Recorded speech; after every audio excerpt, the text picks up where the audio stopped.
Many wars in the modern world look like the decision of a single country, but when you look closer, the same three names keep appearing again and again: the United Kingdom, the United States, and Israel. One is said to design the strategy, one executes it with global power, and the other plays a critical role on the ground. For some observers, this is not coincidence, but a hidden triangle shaping conflict itself. In this theory, the United Kingdom is more than a former empire. It is seen as the mind that has drawn borders, shaped regions, and influenced global balance for centuries. The colonial era may be over, but the method has evolved. Instead of direct intervention, some believe London now operates through strategy, quietly influencing directions, setting frameworks, and making the first move without being seen. The United States, on the other hand, is viewed as the visible force of this triangle. With unmatched military strength, global bases, economic leverage, and media influence, it becomes the executor of decisions made behind closed doors.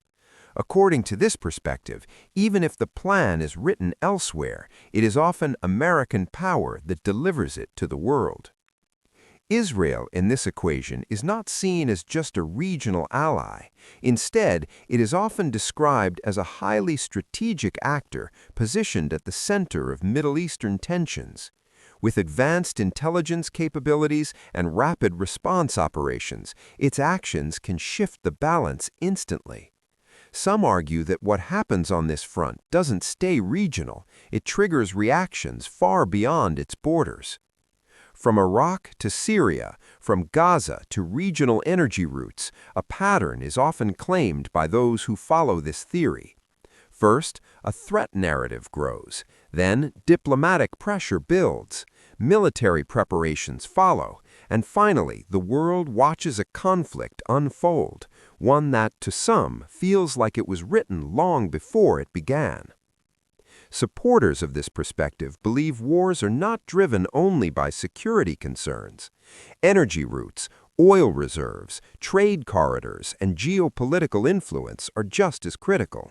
In this view, every strike, every operation, and every escalation may carry an economic calculation beneath the surface. But the consequences are always the same. Civilians pay the highest price.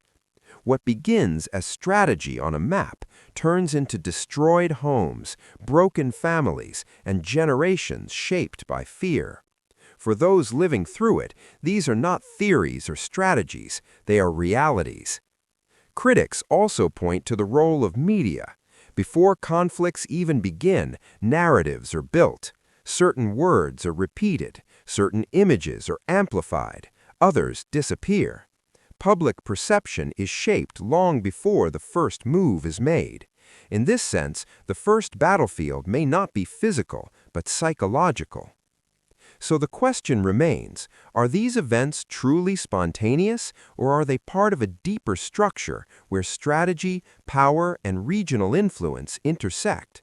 It is difficult to prove, but for many, the patterns are too consistent to ignore. Perhaps the most unsettling idea is this: modern wars may not begin on the battlefield at all.